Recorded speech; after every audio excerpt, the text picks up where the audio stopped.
Assalamualaikum warahmatullahi wabarakatuh. Berjumpa lagi di channel kita, Edi Prayitno, Menachem Ali Official, Geraha Mu'alaf dan Geraha Mu'alaf TV.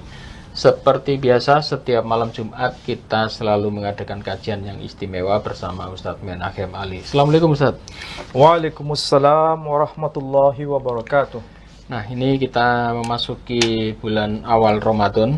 Seperti janji kita yang terdahulu bahwa selama bulan Ramadan ini kita akan membahas soal Al-Quran. Dan kemarin kita sudah membahas ya soal Waraqah bin Naufal. Beliau adalah orang pertama yang mengakui kenabian Nabi Muhammad.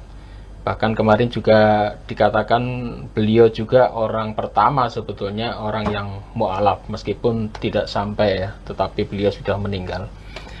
Tapi pada malam hari ini kita akan membahas ini Pak Ali, yaitu Waraqah bin Naufal itu ternyata beliau itu ahli kitab ya. Beliau juga menyusun kitab suci berbahasa Ibrani ya.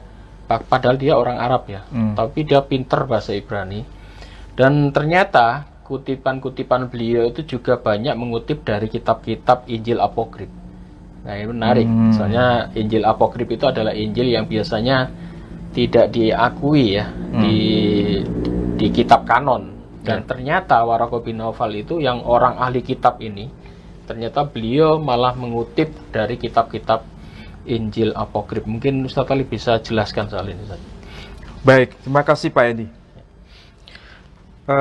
Malam ini kita masih membicarakan tema yang sangat sentral dalam pembahasan pewahyuan pertama di Gua Hira. Ya. Dan ini ada kaitannya dengan Al-Quran tentu saja.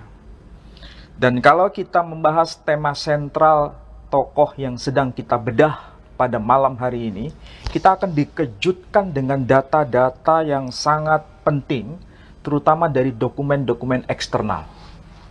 Karena kalau kita merujuk pada informasi yang termaktub pada kitab hadis yang paling sahih sedunia, yakni kitab Sahih Bukhari, ketika Nabi SAW menjelaskan kepada Waraqah bin Naufal apa yang telah dialami di Gua Hira, ternyata Waraqah bin Naufal langsung berkata secara tegas dan secara jelas, dia mengatakan hadan namus alladzi nazzalallahu ala Musa. Dia berkata inilah an-namus yang dengannya Allah telah turunkan kepada Musa. Nah, saya kira ini menjadi tema penting untuk membahas apa makna namus. Dan bagaimana Waraqah bin Naufal menggunakan istilah sakral ini ketika menjelaskan pewahyuan yang diterima oleh Nabi SAW seperti yang dialami oleh Musa alaihissalam. Nah, kita mencoba untuk melacak apa yang termaktub di dalam satu kitab yang ini agak susah dicari Pak Edi. Ini sangat susah. Dan kenapa saya berkata demikian? Karena ini tidak dicetak secara masif, tapi dicetak secara terbatas. Ini adalah dokumen yang kalau kita cermati, ini merupakan Alkitab dalam bahasa Koptik yang tentu saja sangat representatif untuk kita diskusikan malam ini, karena kata namus itu juga tercantum dalam dokumen bahasa Koptik. Nah, kalau kita lihat cover ini ya, lihat, ini kalau dibaca, kalau kita lihat teks apa yang saya baca ini adalah dokumen dari bahasa Koptik. Bahasa Koptik ini adalah bahasa kitab suci dari tradisi Yunani. Perhatikan di sini. Ini disebutkan ada informasi penting mengenai bahasa Koptik, yakni al-lugha al-Qibtiyah ma'atarjamah harfiyah likulli kalimatin ila janibit tarjamah kamilah. Ini berarti informasi berkaitan dengan bahasa Koptik diterjemahkan dalam bahasa secara harfiah, tapi terjemah bahasa Arabnya ada kaitan ke sana.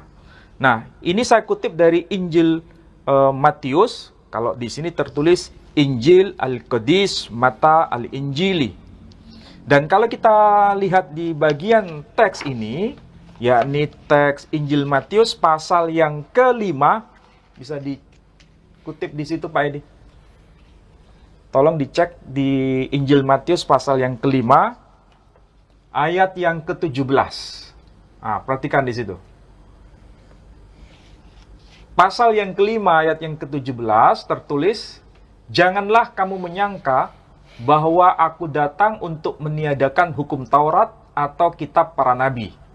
Aku datang bukan untuk meniadakannya, melainkan untuk menggenapinya."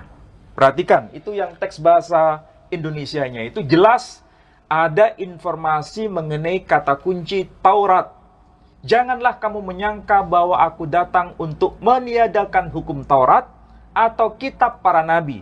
Aku datang bukan untuk meniadakannya, melainkan untuk menggenapinya. Ini bisa dibaca oleh siapapun yang beragama Nasrani dari kitab Injil Matius pasal yang kelima, ayat yang ke-17. Ketika saya cek versi bahasa Koptik di sini, itu ada tertulis kata kunci penting sebagaimana yang dikutip oleh Warokoh bin Naufal. Di sini kalau dibaca, ini supaya bisa stick ini dipakai untuk dicermati. Di sini ada kata kunci Emperme oije etai ebel pinomos. Kalau dicermati ini ada kata kunci nomos. Ternyata ini kalau diterjemahkan, ini maksudnya aku datang bukan bertujuan untuk menghapus nomos. Ini kan? Emperme oije etai ebel pinomos. Nah, ada kata nomos di sini. Ternyata kalau kita cross check versi bahasa Indonesia itu tertulis Taurat. Kalau kita cek versi bahasa Ibrani itu tertulis Torah. Berarti dalam konteks ini Warokoh bin Naufal paham bahwa yang dimaksud Torah itu adalah nomos itu sendiri.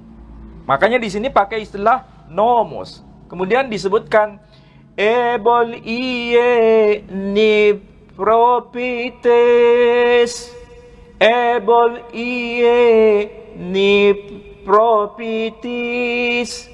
Propitis itu artinya para nabi. Maksudnya Yesus datang bukan untuk menghapus hukum Taurat dan menghapus hukum para nabi atau meniadakan kitab para nabi. Tetapi dia datang untuk menggenapinya. Tapi coba konsentrasi pada kata nomos di sini. Jelas. Berarti nomos itu sama dengan Taurat. Berarti kita bisa bayangkan ketika Warokoh bin Naufal menggunakan kata kunci hadan namus alladzi nazzalallahu ala Musa, inilah namus yang dengannya Allah telah menurunkan kepada Musa. Berarti yang dipikirkan oleh rahib Warokoh bin Naufal, sang nabi yang bernama Muhammad sallallahu alaihi wasallam, itu sejajar dengan apa yang diterima oleh Musa alaihissalam. Dan ini bukan pernyataan main-main. Kita pasti bertanya begini Pak Edi, apa mungkin ini merupakan teks rekayasa dari Imam Bukhari? Imam Bukhari itu meninggal tahun 870 Masehi. Ya. Sedangkan Imam Muslim juga mencatat hal yang sama. Beliau wafat tahun 875 Masehi. Sedangkan istilah nomos ini dalam bahasa Koptik itu sudah eksis sebelum abad ke-5 Masehi. Bahkan kalau ini dikaitkan dengan tradisi gereja Ortodok Koptik, istilah nomos itu bagian dari istilah kunci dalam pewahyuan kitab suci perjanjian lama, khususnya yang disebut Hamisha Khumsi Torah. Berarti dalam logika bernalar tokoh yang bernama Warokoh bin Naufal, Khamisha Khumsi Torah, 5 buku Musa itu, nama lainnya adalah Nomos itu sendiri. Yang sejajar dengan Torah atau Taurah. Nah, dengan demikian, kita bisa memastikan, berarti Waraqah bin Naufal secara tegas, Nabi SAW yang bernama Muhammad itu adalah Nabi yang dinubuatkan oleh Musa alaihissalam. Ya. Dan itu sebagaimana yang terkonfirmasi dalam kitab Ulangan pasal 18 ayat 18 dan terkonfirmasi juga kitab Ulangan pasal 34 ayat 10. Ya. Nah, kalau melihat datangnya wahyu kepada Nabi Muhammad, waktu itu kan masih sepenggal ya, yaitu Iqra ya. Sedangkan waktu itu Waraqah bin Naufal melihat Nabi Muhammad mengatakan bahwa sebetulnya meskipun itu baru ayat yang pertama kali turun, itu mirip dengan namusnya Nabi Musa. Ya. Apa itu bisa dihubungkan dengan turunnya The Ten Commandment itu, yang 10 perintah hukum Taurat itu? Ya, kalau kita pelajari secara historis, 10 hukum Musa itu kan ditulis di atas loh batu. Dan loh batu itu berisi mengenai Ashra Dewarot, 10 hukum Musa yang kita kenal dengan The Ten Commandment. Nah, kalau dalam konteks ini memang ada sesuatu yang unik, karena itu kan disebut Torah. 10 perintah itu disebut Torah. Iya. Torah yang paling awal, Torah yang paling dini, yang dipersembahkan Tuhan kepada Musa untuk Bani Israel. Dan kita harus paham, istilah Torah itu berasal dari kata or. Orang yang mengajar Torah itu disebut more. Sedangkan tindakan mengajar itu disebut yara. Sifat dari Torah, dan tentu saja ini akar kata dari Torah itu dari or. Pak Edi tahu apa itu or? Kalau bahasa Arabnya? Ternyata bahasa Arabnya itu sama dengan nur. Jadi kalau bahasa Ibraninya disebut or, bahasa Arabnya disebut nur, bendanya disebut Torah. Berarti apa yang diterima oleh Musa alaihissalam di puncak gunung Sinai itu sebetulnya sama dengan Jabal Nur, gunung cahaya. Karena di situ Torah sebagai cahaya itu dihadiahkan oleh Tuhan kepada Musa alaihissalam. Persis seperti yang dialami oleh Nabi Muhammad SAW, yang dalam tradisi Islam Gunung Hira, dan di situ ada Gua Hira, nama lain gunung itu disapa dengan sebutan Jabal Nur. Karena wahyu Tuhan pertama kali turun kepada Nabi Muhammad SAW, dan itu sejajar dengan apa yang dialami oleh Musa alaihissalam. Itulah sebabnya Waraqah bin Naufal dengan begitu jelas, sharih, menegaskan hadan namus alladzi nazzalallahu ala Musa. Inilah namus yang dengannya Tuhan telah menghadiahkannya kepada Musa, menurunkannya kepada Musa. Nah, masalahnya begini, kita kan boleh meragukan sesuatu. Bukan berarti sesuatu itu harus diimani tanpa ada pertanggungjawaban. Kita mengimani itu dengan penelitian, bukan sekedar pokoknya diimani, selesai, bukan. Tapi kita mempertanyakan, apakah Imam Bukhari yang hidup pada abad ke-9 Masehi itu mengutip dari dokumen yang lebih awal, yang tertulis dalam bahasa Yunani atau tertulis dalam bahasa Koptik? Itu sangat tidak mungkin. Karena Imam Bukhari tidak mengerti bahasa Yunani, juga tidak mengerti bahasa Koptik. Meskipun dalam bahasa Koptik, tadi saya sebutkan, ada istilah nomos tercantum di dalam Alkitab bahasa Koptik itu sendiri. Logikanya, secara sederhana, tidak mungkin Imam Bukhari mengutip informasi mengenai nomos itu, yang dalam bahasa Arab menjadi an-namus. Pertanyaan kedua, kalau Imam Bukhari tidak merekayasa mengenai istilah namus dalam Sahih Bukhari yang kita kenal sekarang, apakah mungkin Waraqah bin Naufal memang pada waktu beliau hidup secara langsung mengucapkan kata kunci itu dengan istilah namus. Pertanyaannya, dari mana dia menggunakan istilah itu? Ya, mendapatkan itu. Mendapatkan Istilah ungkapan namus. kata namus dari mana? Itu bukan bahasa Arab ya? Itu bukan bahasa Arab. Karena dia punya latar belakang sebagai seorang ahlul kitab. Dia seorang Nasrani. Ya. Dia seorang Kristen dari tradisi Arab. Tapi ingat, tradisi Arab Kristen waktu itu bukan komunitas yang berdiri sendiri. Dia ada yurisdiksi dengan tradisi gereja ortodok. Nah, itulah sebabnya ketika kita konfirmasi dengan gereja ortodok Koptik, ternyata ditemukan kata namus itu sendiri. Ternyata maksudnya adalah Taurat. hukum Tuhan yang diberikan kepada Musa. Nah, lalu kita mencoba untuk menalar, apakah mungkin Waraqah bin Naufal itu mengutip dari dokumen yang tentu saja dia pahami dan dia mengerti dari bahasa Koptik dan dari bahasa Yunani. Saya menduga dia pasti mengerti Ya. dan dia pasti tahu. Cuma dokumen apa? Yang dipakai itu ya. Sampai-sampai dia menegaskan orang yang bernama Muhammad ini adalah orang yang dinubuatkan oleh Musa itu sendiri. Berarti dokumen apa yang dia baca? Nah, sekarang kita coba analisa. Pada masa tahun 492 sampai 496, itu ada seorang paus yang sangat dikenal dalam tradisi gereja Katolik yang bernama Paus Gelasius. Dia mengeluarkan dekret, maklumat, pelarangan terhadap semua Injil apokrif yang wujud pada masanya. Jadi Injil apokrif itu sudah ada pada masanya. Bahkan sudah ada pada masa sebelum beliau hidup. Beliau hanya memberikan stempel bahwa ini tidak boleh dibaca. Ingat Pak Edi, Injil-Injil apokrif itu sebetulnya secara fisik itu sama dengan Injil-Injil kanonik. Betul. Karena dalam Decret Gelasianum, maklumat pelarangan itu, ada pencantuman yang namanya Libri Canonici. Maksudnya kitab-kitab yang dianggap kanon. Tapi ada juga disebut Libri Apokrifi, kitab-kitab yang dianggap apokrif.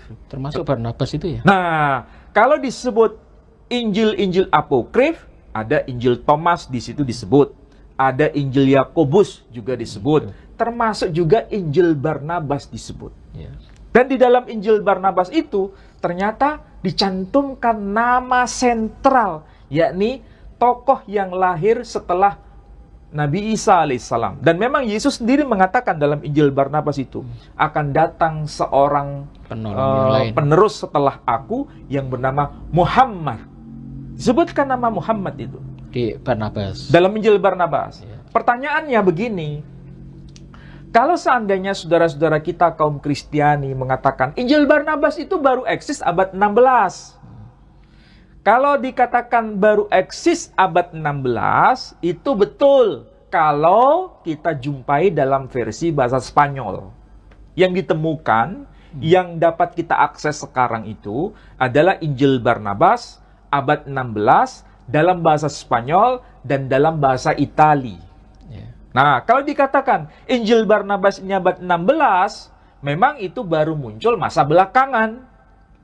Pertanyaannya, kalau Injil Barnabas bahasa Spanyol ataupun Injil Barnabas bahasa Itali, di situ tersebutkan nama Muhammad secara harfiah, Jelas. secara literal. Pertanyaannya, apakah mungkin Imam Bukhari yang wafat tahun 870 mengutip dari Injil Barnabas abad ke-16? Iya, belum ada. Sangat tidak mungkin. Iya.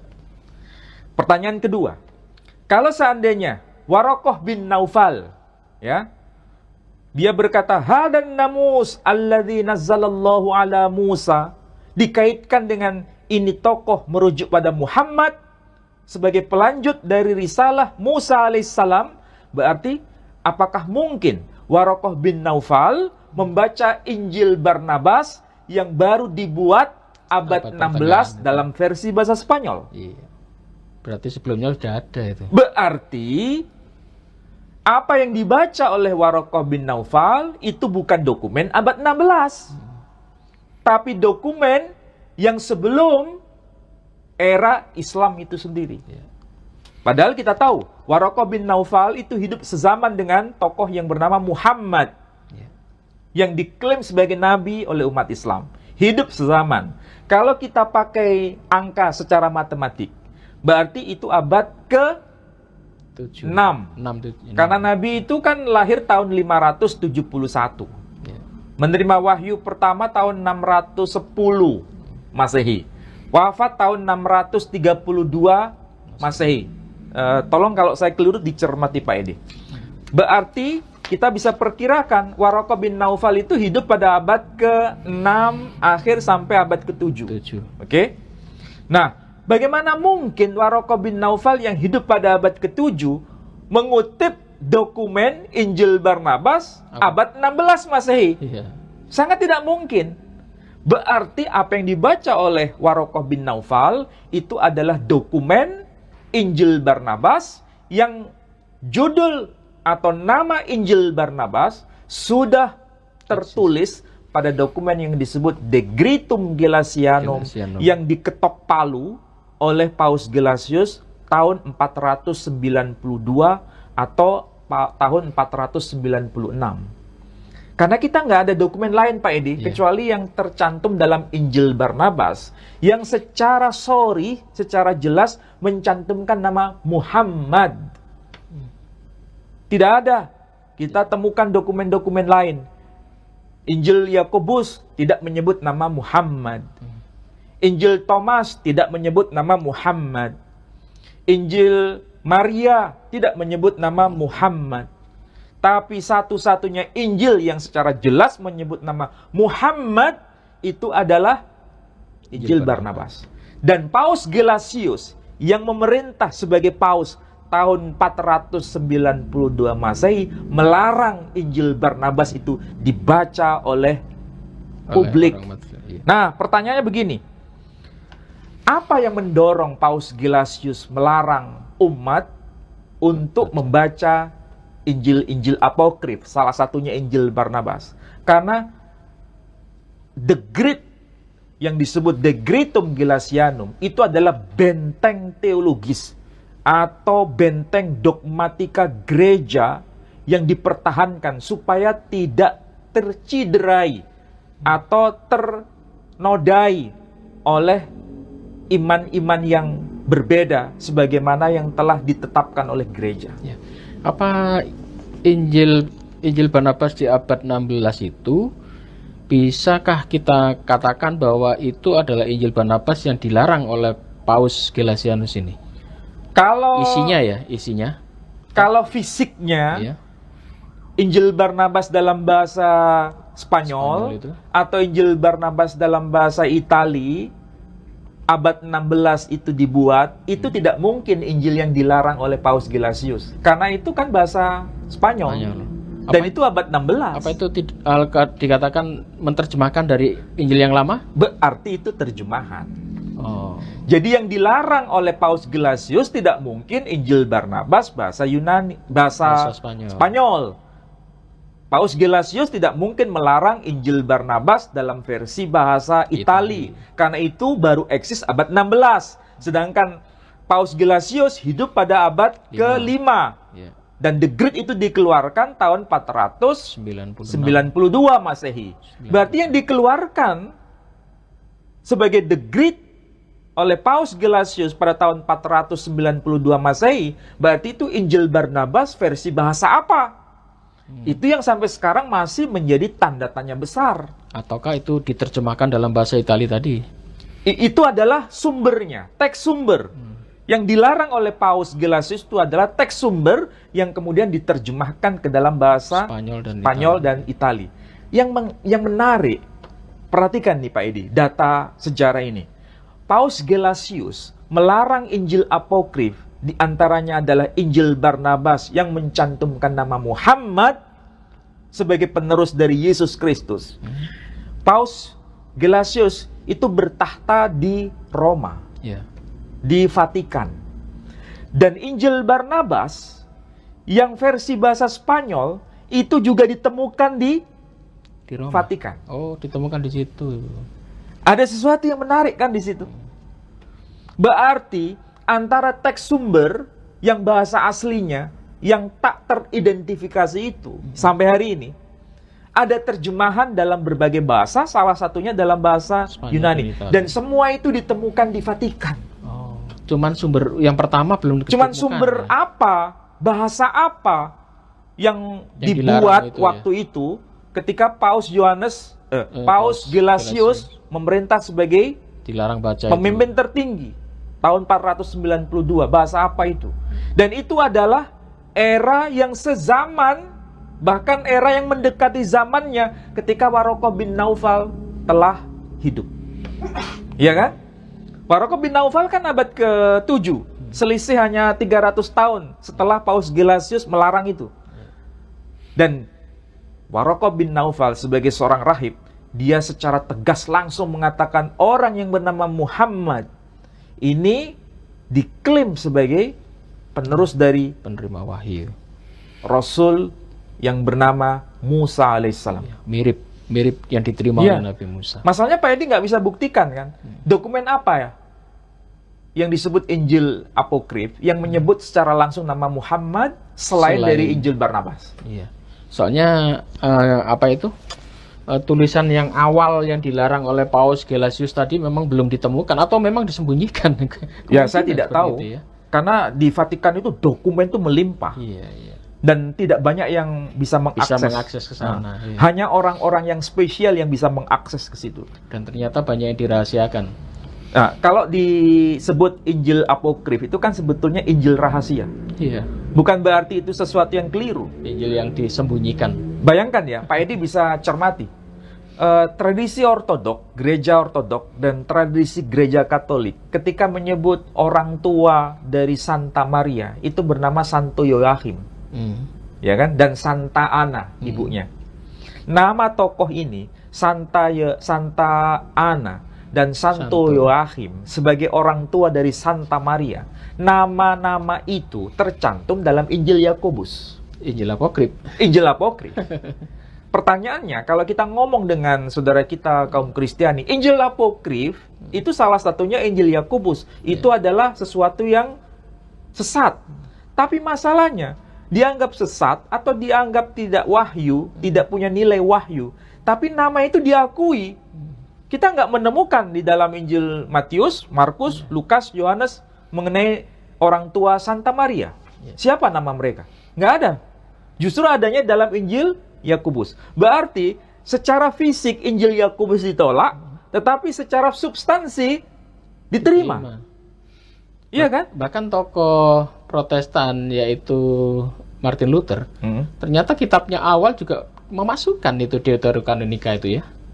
Bukan memasukkan, menghilangkan malahan. Oh, malah menghilangkan. Malah menghilangkan. Oh, dihilangkan oleh Martin Luther. Jadi apokrif, kitab-kitab apokrif, diantaranya yang kita tahu dengan istilah Deuterokanonika itu kan diyakini sebagai wahyu oleh saudara-saudara kita Katolik, yang ortodok maupun yang Katolik. Ya. Tapi oleh Martin Luther kemudian diklaim sebagai apokrif. Oh, Ya kan? Tersembunyi. Nah, seandainya saja, ini sekedar diskusi ringan saja. Kalau Injil Matius misalnya dihilangkan dari Alkitab yang kita kenal sekarang, kira-kira itu sesuatu yang bermasalah atau tidak? Sebetulnya tidak masalah sih ya. Karena Maksud saya begini, kalau seandainya itu Alkitab, misalnya surat Yakobus dalam kitab Perjanjian Baru, itu hilang, sengaja dianggap apokrif oleh semua Kristen. Kira-kira Alkitab itu menjadi sempurna atau tidak? Oh, yang kanon sekarang. Yang kanon sekarang. Oh, ya nggak mau mereka. Ya nggak mau kan? Karena itu Sudah dianggap suci. Paten sudah. Apalagi kalau teks Deuterokanonika dianggap sebagai apokrif. Iya. Itu kira-kira orang-orang Kristen Katolik dan Ortodok merasa happy atau merasa tidak happy? Iya, sekarang itu rame lagi diperdebatkan di dunia TikTok juga. Jadi antara tokoh-tokoh Katolik dengan Protestan rame juga bahas itu. Sekarang ini lagi rame juga bahas. Ya karena memang definisi Deuterokanonika ataupun definisi apokrif sampai sekarang belum selesai. Iya kan? 2000 tahun ya. Iya. Nggak selesai. Mungkin kalau dalam pembahasan mengenai Injil Barnabas, baik itu Kristen Protestan, Kristen Katolik, Kristen Ortodoks sepakat itu apokrif. Iya. Ketika bicara Injil Barnabas. Tapi ketika bicara Injil Yakobus, itu mulai ada perbedaan pandangan. Bagi Ortodok, apa yang tertulis dalam Injil Yakobus itu adalah fakta historis.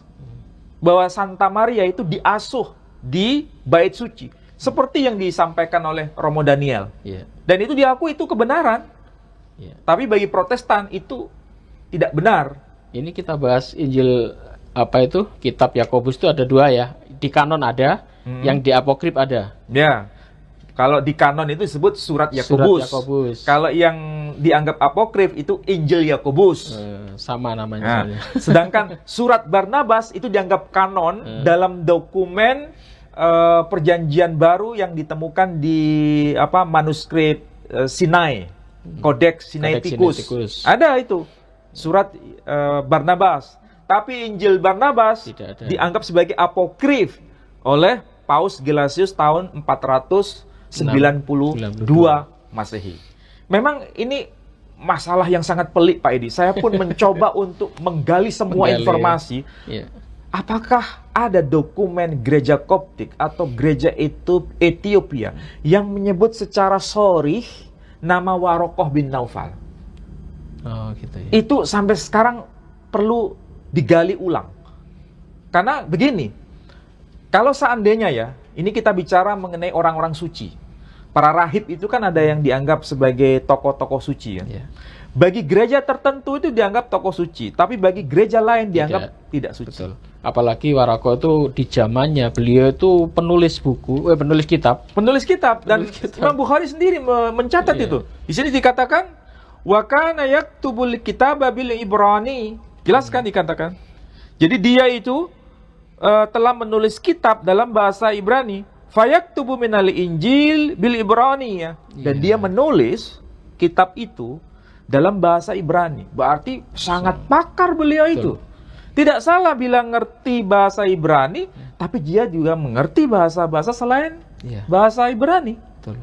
Apalagi dia menggunakan kata namus. Ketika saya cross check di sini dalam kitab bahasa Koptik memang muncul kata nomos. Ini kitab ditemukan di mana? Di Mesir, Ali. Ini saya beli di Mesir nih. Ini susah dari Mesir ke sini lama ini. Pakai jasa kargo butuh 2 bulan lebih. Jadi Ustadz Ali bahas ini khusus bahas ini sampai beli bukunya ke Mesir ini. Ya memang kalau diteliti jelas di sini kan pakai kata nomos. Coba kalau kita ingin tahu ya, tadi pasal berapa? Pasal 5 ya. Nah, pasal 5 ayat berapa tadi? 17. Mana? Matius. Nah, ini. Ayat 17. Itu bawahnya itu bahasa Arab ya. Kalau yang atas ini bahasa Koptik. Kalau yang bawah ini bahasa Arabnya, terjemahan kata per kata. Lihat di sini ada kata pinomos, jadi kata nomos diarabkan di sini pakai an-namus. Iya kan? Berarti Waroko waktu itu sudah membaca kitab ini. Ini kan dari gereja Koptik ya? Iya. Mungkin beliau baca ini. Nah. ada kemungkinan besar kan? Iya. Berarti kan dia sangat akrab dengan tradisi Koptik. Iya. Pertanyaannya sekarang, orang-orang Koptik, gereja Ortodok Koptik itu jangan kita perkirakan hanya ada di kawasan Mesir sekarang. Yurisdiksi wilayah penggembalaan gereja itu sampai ke Ethiopia. Dan dari Ethiopia orang-orang Kristen tuh sampai ke Yaman, kan nyebrang itu. Dari Yaman langsung ke wilayah Hijaz. Juga. Berarti itu pasti ada kaitan. Cuma kita harus mencari clue-nya. Cuma saya belum bisa menjawab secara lengkap. Tapi ada satu pendeta lagi yang sudah menjadi bahan penelitian, ditemukan manuskripnya. Nah ini. Tapi nggak kita bahas hari ini ya. Ini judulnya adalah Al-Usturah Al-Masihiyah Lirrahib Bukhairah Fin Nususil Arabiyyah Was-Suryaniyah. Jadi ini adalah catatan dari gereja berkaitan dengan tokoh yang bernama Rahib Buhaira dalam versi bahasa Arab dan dalam bahasa Suryani. Nah, tuh bahasa Arabnya ada. Rahib Buhaira itu siapa? Nah, itu tokoh yang mengenal Nabi Shallallahu Alaihi Wasallam ketika Nabi usianya masih 12 tahun. Oh. Ada bahasa Suryani. Ini jadi bahan penelitian, Ya, bagus. nanti kita bahas. Ya, cuma yang Waraqah bin Naufal kita baru mencari benang merahnya, ketahuan berarti dia pasti berasal dari gereja ortodok dan tidak mungkin berasal dari gereja Protestan. Ya, belum ada. Iya kan? Ya. Nah, itu sangat-sangat penting. Ya, Makanya ya. kalau kita buka dokumen-dokumen begini tuh semakin kita ini mendapatkan secercah Ya.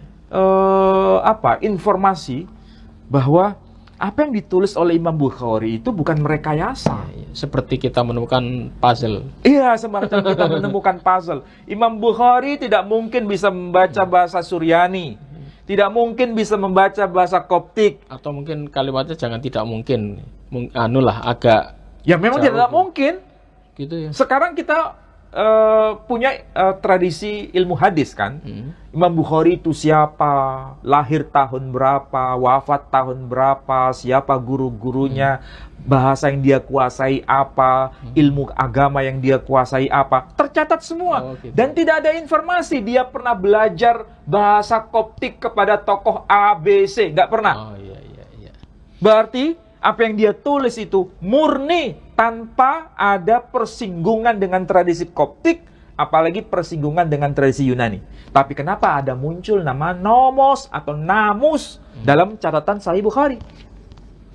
Berarti dia memang melestarikan apa yang diucapkan oleh Waraqah tadi. Waraqah bin Naufal itu melalui tradisi sanad hadis itu sendiri. Dan Waraqah ternyata membaca kitab dari gereja Koptik ini. Nah, kalau dikaitkan dengan gereja Koptik ini, sangat-sangat nyambung, seakan-akan itu ada semacam puzzle. Iya. Dan memang tertulis kan, Namus. istilah nomos, bukan namus. Kalau Namus. namus bahasa Arabnya, kalau nomos bahasa Koptiknya. Ya kan? Ternyata Namus itu bukan bahasa asli Arab. Bukan bahasa asli Arab. Cuman dari bahasa apa tadi? Dari Diarabkan. bahasa asing yang diarabkan. Betul, ya, ya. Ya sama seperti nama Musa itu kan bukan bahasa Arab itu. Moses. Itu bahasa Yunani dikata Moshe. Ya kan? Berarti betul apa yang dikatakan Waraqah bin Naufal ketika menyebut hadan namus alladzi nazzalallahu ala Musa. Itu ada dua kata yang asing yang di mu'arrab yang menjadi lafal bahasa Arab. Ya, ini kata Musa dan kata namus. Namus. Ternyata dari kata Moshe bahasa Ibrani dan dia menulis dalam bahasa Ibrani. Iya kan? Iya, iya. Dan nomos dalam bahasa Koptik. Iya. Saya yakin, seyakin-yakinnya dengan riset, bukan karena iman, dengan riset bahwa Waraqah bin Naufal itu bagian dari tradisi gereja ortodok, khususnya ortodok Koptik. Atau beliau pendirinya di situ mungkin. Saya tidak tahu. Karena ini sebetulnya para ulama punya kewajiban untuk meneliti itu. Soalnya munculnya tokoh itu menjadi titik sentral bagi umat Islam. Ya. Munculnya Nabi Muhammad pertama kali dan Waraqah itu tampil sudah di situ. Dan tadi saya lupa ya, Waraqah bin Naufal, kenapa langsung dia mengatakan ini adalah An-Namus yang dengannya Tuhan telah menurunkan kepada Musa. Kenapa saya begitu? Karena Nabi sendiri menceritakan kepada Waraqah bin Naufal. Kalau dalam teks Arabnya begini, faja'ahul malaku, maka tatkala datang malaikat itu, faqala, berkata malaikat itu kepada Nabi SAW, Iqra, bacalah. Qala, maka Nabi menjawab, ma'ana biqari, aku tidak bisa membaca. Ketika Nabi mengatakan demikian, apa yang difikirkan oleh Waraqah bin Naufal? Apa yang dipikirkan? Dia menguasai kitab suci. Dia pasti mengingat apa yang disampaikan oleh tokoh yang bernama Muhammad. Ini persis yang tertulis dalam kitab Nabi Yesaya. Iya. Yesaya berapa itu? Silakan cek Pak Edi. 29. Yesaya 29. Ayat 11 sampai 12. Coba cek yang bahasa Indonesia. Yesaya pasal 29 29. ayat Ayat 11, 12, 11 Ayat yang 12 saja tuh. Ya itu. Dan apabila kitab itu diberikan kepada seorang yang tidak dapat membaca dengan mengatakan, baiklah baca ini, maka ia akan menjawab, aku tidak dapat membaca. Ya, perhatikan di sini. Kalau kita lihat versi bahasa Indonesia. Dan apabila kitab itu diberikan kepada seorang yang tidak dapat membaca dengan mengatakan, baiklah baca ini, maka ia akan menjawab, aku tidak dapat membaca. Ini yang tertulis dalam kitab Nabi Yesaya. Dan kalau kita cross check dengan apa yang tertulis dalam Sahih Bukhari, Nabi SAW ditanya, bahkan diberikan semacam penegasan di situ. Iqra, bacalah. Maka Nabi mengatakan, mana biqari, aku tidak dapat membaca. Berarti Waraqah bin Naufal ketika mendapatkan cerita Nabi seperti ini, jelas dia langsung berkata, hadan namus alladzi nazzalallahu ala Musa. Inilah namus yang dengannya Tuhan telah memberikan kepada Musa. Sebetulnya kalau kita membayangkan waktu Nabi Muhammad disuruh membaca itu, apakah malaikat waktu itu membawa tulisan atau seperti apa? Nah, itu penelitian lebih lanjut. Kan kita harus melakukan riset toh. Iya. Tidak sekedar. Soalnya banyak tafsiran. Ya, betul. Tafsirannya banyak sekali, apalagi ditafsir. Nanti dikatakan berarti yang disuruh baca itu Alkitab, betulnya. Soalnya apalagi orang Kristen yang menafsirkan itu, lebih liar lagi soalnya. Tapi kalau kita membahas itu memang sumber dokumennya belum ditemukan ya. Jadi kalau kita hanya membahas spekulasi, kita tidak bahas soal itu ya, karena tidak ada dasarnya. Ya. Baik, saudara-saudaraku sekalian, jadi pembahasan pada malam hari ini untuk menyambut bulan suci Ramadan yang pertama ya. Selamat saya ucapkan kepada Bapak Ibu sekalian yang menjalankan ibadah puasa. Semoga sampai bulan suci Idul Fitri besok kita semua masih diberikan kekuatan, terutama kesehatan ya, hati-hati juga supaya kita tetap lebih kuat lagi, terutama dalam mengkaji Islam dari sumber aslinya. Ini Ustadz Ali sampai dibela nih beli buku ke Mesir ya untuk hanya mencari kata namus ini, luar biasa. Dan pada malam hari ini kita sudah diberikan gambaran yang terang benderang soal siapa itu Waraqah bin Naufal, seorang pendeta Kristen yang mempercayai kenabian Nabi Muhammad pertama kali. Dan saya ingatkan untuk saudaraku sekalian bahwa Yayasan YPM At-Tauhid di bulan suci Ramadan ini kita banyak punya program, terutama bagi-bagi takjil juga ada, kemudian juga memberikan sembako atau santunan ya kepada orang yang membutuhkan. Jadi tolong dukung kami, dan semua yang Anda sumbangkan kepada kami akan kami salurkan kepada orang yang benar-benar membutuhkan, supaya di hari Raya Idul Fitri besok banyak orang yang kekurangan bisa kita tolong ya, supaya mereka ikut bersukacita di hari yang bahagia tersebut. Tolong dukung kami. Anda bisa scan barcode di sebelah saya. Mungkin ada closing, Ustaz, silakan. Iya, kita harus paham bahwa yang pertama, apa yang ditulis dalam kitab Sahih Bukhari itu bukan rekayasa dari Imam Bukhari ketika menyebut nama namus itu. Karena Imam Bukhari tidak mengerti bahasa Yunani, tidak mengerti bahasa Koptik. Tapi beliau menggunakan kata itu sebagai bukti ada mata rantai sanad yang beliau terima apa adanya. Dan dari situlah kita bisa paham bahwa Imam Bukhari tidak mengutip dari dokumen-dokumen Kristen. Gitu ya. Tidak mungkin. Karena dokumen Kristen di situ ditulis dalam bahasa Yunani dan dalam bahasa Koptik. Dan memang tadi sudah saya tunjukkan, istilah namus ternyata muncul dalam bahasa Koptik dari kata nomos. Dan itu artinya hukum. Dan itu dalam bahasa Ibrani sama dengan Torah yang diterima oleh Nabi Musa alaihissalam. Kedua, Waraqah bin Naufal sebagai seorang rahib, dia telah membaca dokumen yang lebih kuno dibanding dengan dokumen yang dikatakan baru eksis pada abad ke-16. Waraqah bin Naufal pasti membaca Injil Barnabas versi yang awal, yang di anatema atau yang dikutuk oleh Paus Gelasius, dan itu dikeluarkan pada tahun 492 Masehi.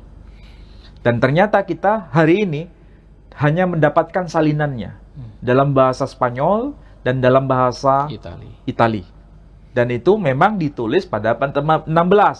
Jadi tidak mungkin itu ditulis pada masa awal, tapi ditulis pada abad 16. Namun kita bisa berkata, tidak mungkin Waraqah bin Naufal membaca dokumen abad 16. Karena beliau hidup pada abad ke-7 Masehi. Berarti yang dia baca langsung menyebut nama Muhammad itu termaktub dalam Injil Barnabas versi bahasa yang lebih kuno. Lebih tua. Abad ke-5. Bisa abad kedua, bisa abad ketiga. Kita perlu penelitian lebih lengkap lagi. Baik, saudaraku sekalian, demikian pembahasan kita pada malam hari ini. Nantikan pembahasan kita minggu depan akan lebih mendalam lagi ya, terutama kita khususkan pembahasan soal kitab suci Al-Quran. Demikian, mohon maaf jika ada salah kata. Wabillahi taufiq wal hidayah. Wassalamualaikum warahmatullahi wabarakatuh. Waalaikumsalam warahmatullahi wabarakatuh.